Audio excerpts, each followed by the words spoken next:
Awusuka njengoba usuzwa leyo ngoma ke mlaleli omuhle lapho ngasekhaya kusho khona ke la ukuthi hawu seligamenxe sesinawo leyo nsizwa yasengwegweni.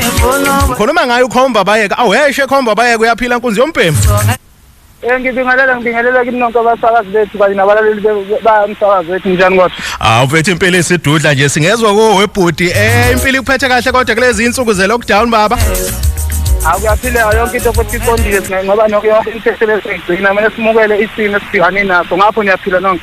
No mfethu sikrend sishapu kakhulu bhudi sibonge nje ukuthi sikwazi ukuthi sikhulume nawe namhlanje.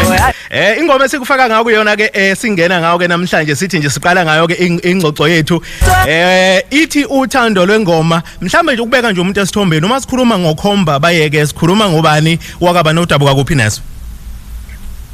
Wabuthi ngibonge umbuzo wakho oqala. Makunya ngokhomba kayeka iciko lomasandi elifikile la ngapha enkandla esigodini sasengwegweni.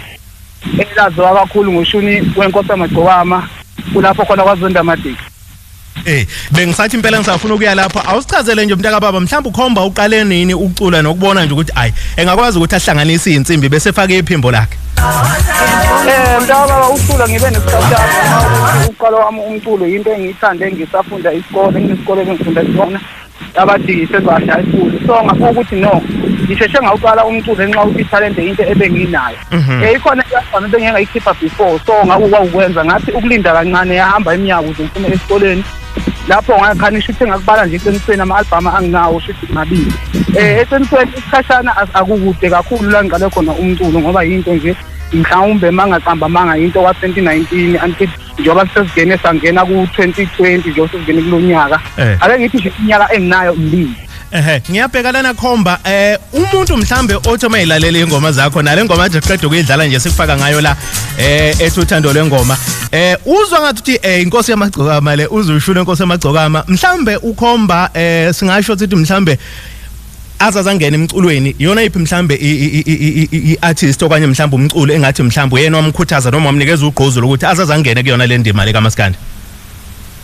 Mntaka baba ngicabanga ukuthi lento iyayiveza kakhulu isobala ngendlela ebalekile nomuntu obengangazi kwashisho wayimfana lithi no umculo engithe ngifika kuyena ngathi ukuhlaziya kuyena ngisimo senje ukuthi umculo bengiqale ngisafunda isikole sithi umuntu owathi amadlebeni ami kwaba umrose umfowafa kude ngawuthanda lo yashuni indlela afika ngayo so ngase sithi ukulinda kanti izoqhamuka umfowa Dlamini okuwusebi inkosi amagcokama. Washo ukuthi ke no lo shuni into engiyithandayo ngendlela engithokozisa ufika wale yandida emculweni nokufika kukaMroza wangenza ngajabula ngale ndlela no ukhona umuntu esengihamba enyathelweni zakho futhi nje okusobala umuntu wangenza ugqozi ukuyinkosi amagcokama.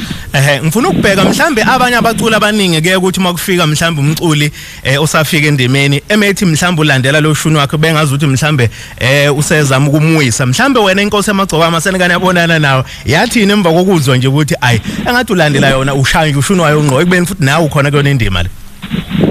Ngicabanga ukuyela ukwadla mina ngathi ngifika emculweni sethi ngathi ngale ngoma yale album eTolempi la ngavela khona kakhulu emadleleni nalo ngoba ngathi mangikhipha isidiplomo eyayihamba nengoma ethi up nemali yangifuduza ngozunguzo ngathi ngenza nayo ingoma eyayithi uthando lengoma yami kula ngavela khona kakhulu nakuyena umkwadla mina sahamba sadibana kwakuwumcimbi kuyisidilonti yehobosha okunjoko okuyena umkhaya khona lapha enkandla. Ngiyabona. So sahamba sidibana khona nenkosi amagcokama isakhuluma yakusokozela kakhulu umsebenzi engizile ngoba ngizwe ngendlela akangenzelanga umhawu wavula inhliziyo nezandla ezimhlophe ngoba uthe mayikhipha ne-album akangathiya igama lami akhombisa kwasesho ukuthi no nendlela esikhethile iyona ndlela eyempumelelweni ngendlela esho engasho kuyona mntaka baba ukuthi ngamukeleka kumkwadla.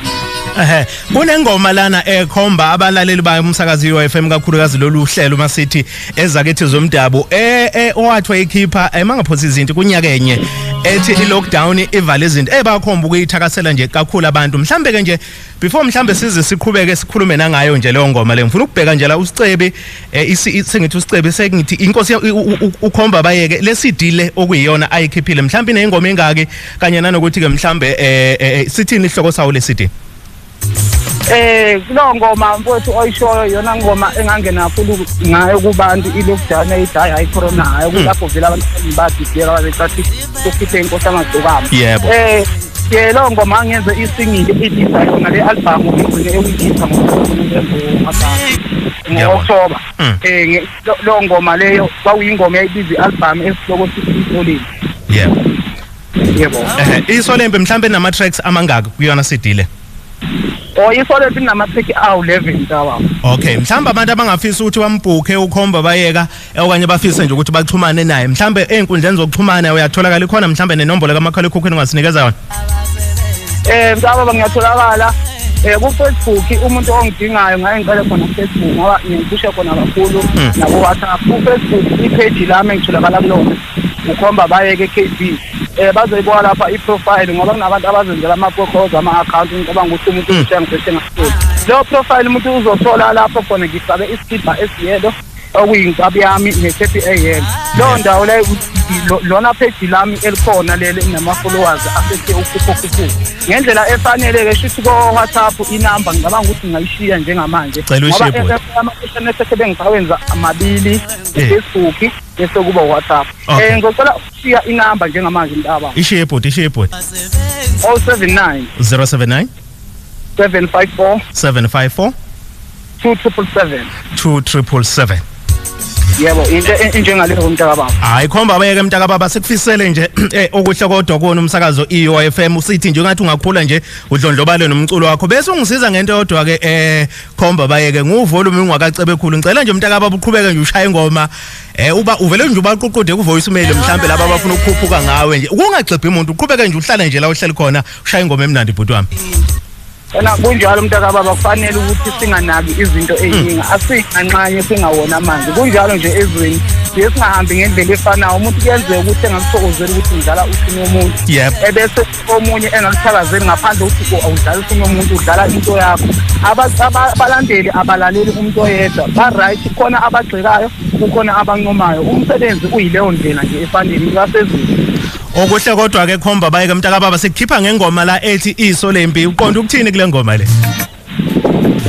Mntakababa ingoma leyo ethi Isolembi njengoba ngenza isihloko ukuthi baningi bafowethu yabona into ihamba kuleli phuthu lakho olushoyo elithi kungani nangenze ngale ndlela shuthi mangithi Isolembi baningi abantu engathile abangawuthakaselanga umsebenzi kukhona abawuthakasela umsebenzi wami ukuthi no sebengibheka ngesolembi mangathi isolembi ngathi kwamnandi emculweni yabona so ngiyangizonda ngalenkathi ngizabalaza nani ngibheka so uma igama lami selibhekile namanje seniyangizonda ngoba leyo ngoma eyithi afika emculweni kwamnandi mina seniyangizonda anti wayi ngenyanyelo umculo wami afika emculweni kwamnando mina seniyangizonda anti wayi ngenyanyelo umculo wami mina ngabhulisa ngusami bashinga bafowethu yebe ngidlela umongo anti wayi ngenyanyelo umculo no mntakababa angeke siyiqede njengamanje ngoba bayeka mntakababa ngenxa yesikhathi asibonga kakhulu bhuti wami ngesikhathi akho wasipha sona nje umsakazweni we-FM ungadini bangelinye ilanga baba. Ngiyabonga kakhulu bafowethu ngijabula kakhulu nabalaleli nabasazi ukuthi abanginesikhathi ngibonga kakhulu bafowethu. Danke Nkosi yombhemu.